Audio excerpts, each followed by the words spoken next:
Well, it looks like fall is here, and maybe that's the time you take on the project that could remove all power from your heating system.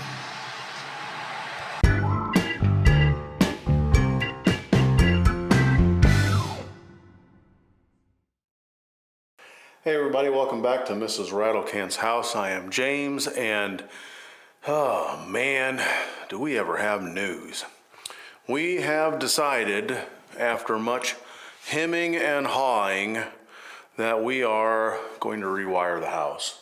We have been back and forth on this a number of times, and there's a couple of things that have really kind of have driven this. Number one, I am a neat freak and a conformity freak, and when this single room in the home that you're proposing to live in for a number of years has got armored cable, cloth wired cable, speaker wire, and not to speak of the fact that there is no grounds in this entire place, it starts to drive someone like me a little mad. Something else we've had to that we've really had to kind of think about is this is nowhere near code, and we understand that as an older home, certain things can get grandfathered in, but code is for safety, and I'm just not exactly excited about some of the ways that this is done. Another reason that we're pushing towards this is we're at capacity, flat out at capacity.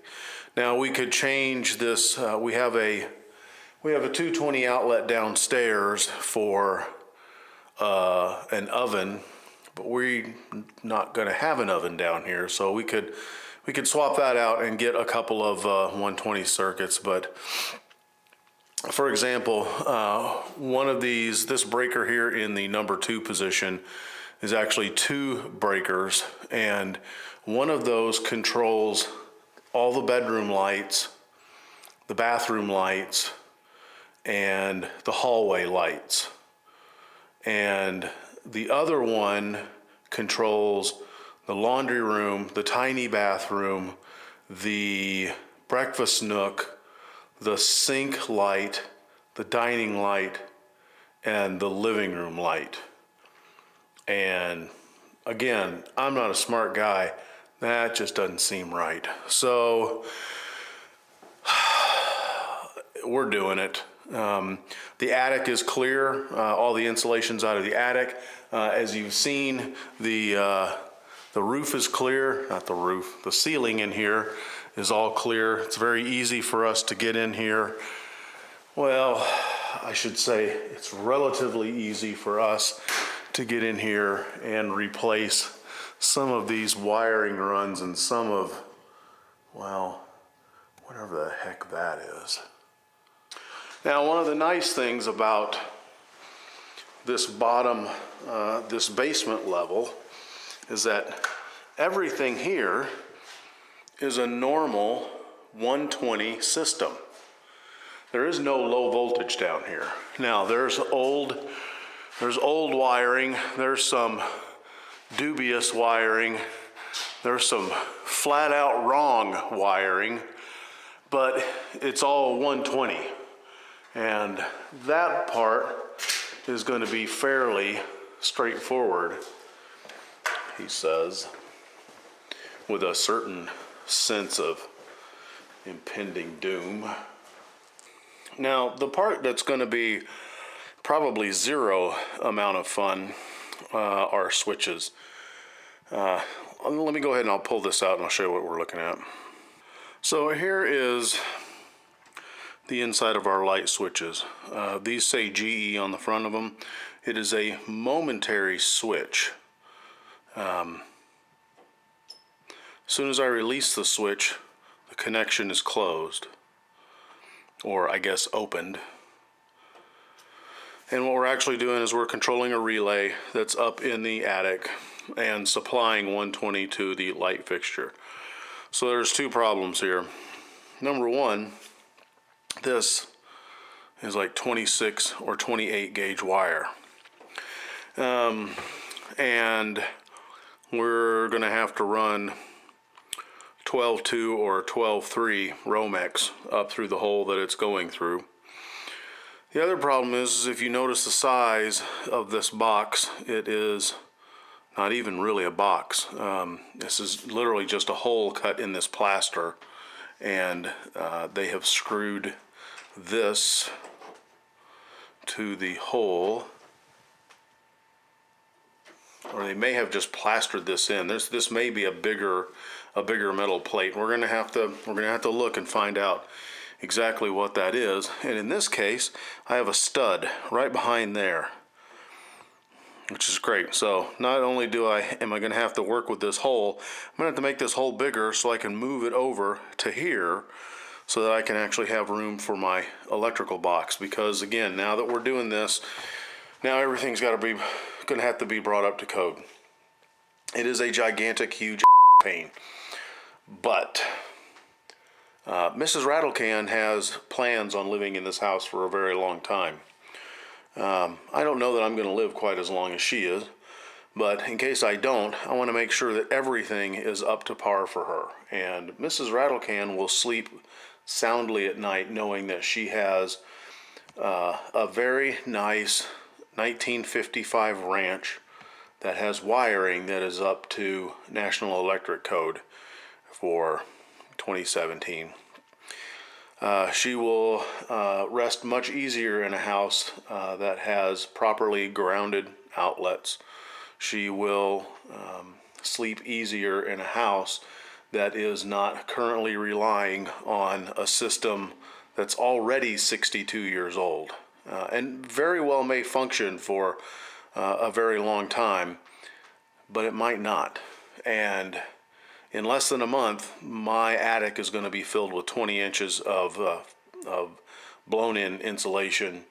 And when things start to go wrong and I have to dig through 20 inches of insulation, life gets very unfun at that point. So I would rather have my not fun days up front, with the result being a nice, up-to-code, functional and safe electrical system, than to kind of live on borrowed time until the thing breaks down. Because you know the rules of owning a house. If something has worked for the past 62 years, it's a pretty good chance it's not going to work for another 62 years. So we're off to the store right now to see what we can do. First of all, there are these nifty little retrofit boxes, and this will go in flat. This will go in like this, and then it will sit on top of the surface that we have.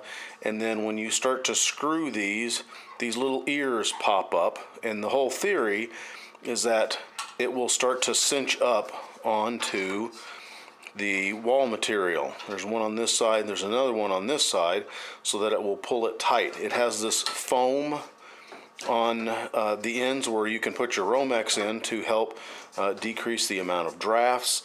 It's plastic, so you don't have to ground to it.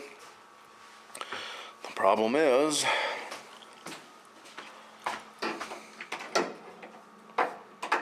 that's the problem.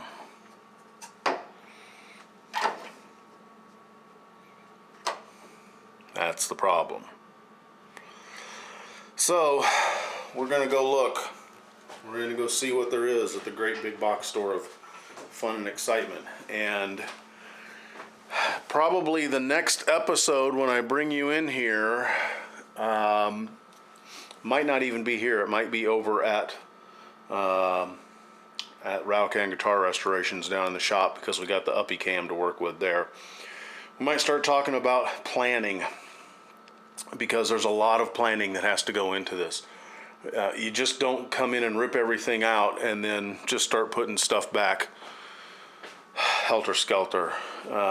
You have to plan where you want your where you want your loops at. You have to plan where you want your three-way switches at. Here's a great big planning thing here. That currently controls 9 different circuits. I don't know about you, I don't really feel like putting 9 switches all up and down that wall.